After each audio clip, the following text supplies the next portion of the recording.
Hello সবাইকে। আশা করি এতক্ষণ তোমরা যে ডান্স ফর্মটা দেখলে সেটা তোমরা সবাই খুব এনজয় করেছো। এটা তোমরা সবাই জানো যে একটা খুবই বিখ্যাত ইন্ডিয়ান ক্লাসিক্যাল ডান্স ফর্ম। যদিও এই ডান্সটা অনেকক্ষণই চলেছিল, আমি তোমাদের সাথে একটা ছোট্ট ক্লিপিং শেয়ার করলাম।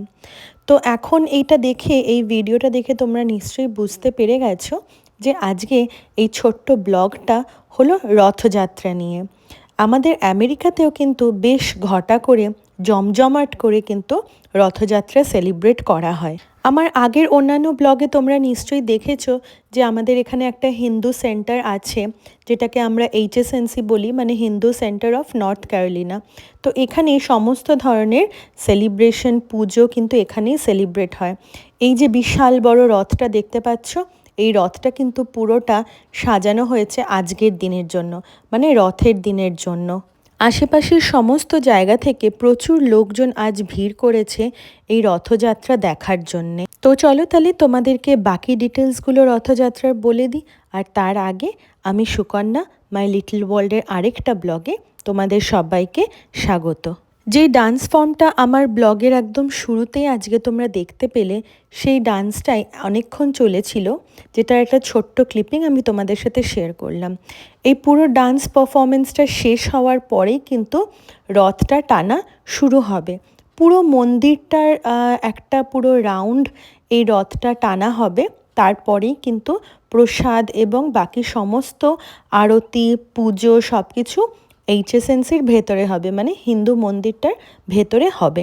তো দেখতেই পাচ্ছ অলরেডি রথযাত্রা শুরু হয়ে গেছে, মানে রথ টানা শুরু হয়ে গেছে।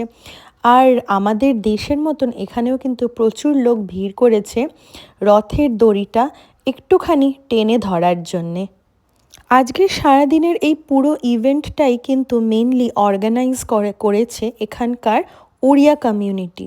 হ্যাঁ, এখানে কিন্তু আমাদের বিভিন্ন কালচারের বিভিন্ন ধরনের কমিউনিটিস আছে। আমাদের বেঙ্গলি অ্যাসোসিয়েশন আছে, ওড়িয়া অ্যাসোসিয়েশন আছে, পাঞ্জাবি, তামিল, তেলেগু, গুজরাটি, মারাঠি, আরও বিভিন্ন কালচারের সমস্ত অ্যাসোসিয়েশন কিন্তু এই পুরো আমেরিকা জুড়ে রয়েছে। সবার মতো আমি, আমার ছেলে রিয়ান আর আমার হাজব্যান্ড সন্দীপ, আমরা তিনজনই এই রথযাত্রা দেখতে গেছিলাম এবং লাকিলি রথের দড়িও বেশ কিছুক্ষণ আমরা টানার সুযোগ পেয়েছি। এই রথটা সাজাতে কিন্তু যথেষ্ট পরিশ্রম লাগে, আর এই পুরো রথটা সাজানো হয় অনেকগুলো দিন ধরে। তো আমাদের যে ওড়িয়া কমিউনিটি আছে, এই ওড়িয়া কমিউনিটির বিভিন্ন মেম্বার্সরা সবাই অক্লান্ত পরিশ্রম করে অনেকটা সপ্তাহ ধরে এখানে কিন্তু এই রথটা সাজানো হয়। আর যেহেতু আমাদের এখানে সমস্ত সেলিব্রেশন উইকেন্ডেই হয়, তো আজকের এই উইকেন্ডটাও কিন্তু বেশ স্পেশাল।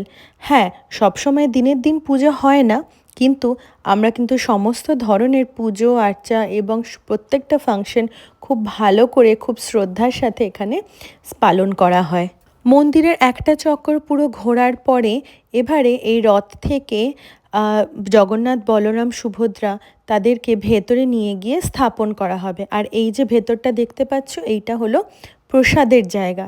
এবং এখানে একটা বেশ বড় অডিটোরিয়াম আছে যেখানে কালচারাল প্রোগ্রাম হয়। আর আজকে রথযাত্রার জন্য বেশ কিছু ছোট ছোট স্টলও বসেছে। শাড়ি, গয়নাগাটি, খাবার দাবার, বইপত্র, অনেক কিছুর স্টল বসেছে।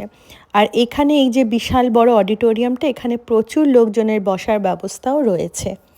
এখানে এই যে আমি যেটা বললাম যে ঠাকুরকে এখানে স্থাপন করা হয়েছে এবং এখানে এখন আরতি চলছে। এই আরতি শেষ হলেই কিন্তু তারপর প্রসাদ বিতরণ করা হবে।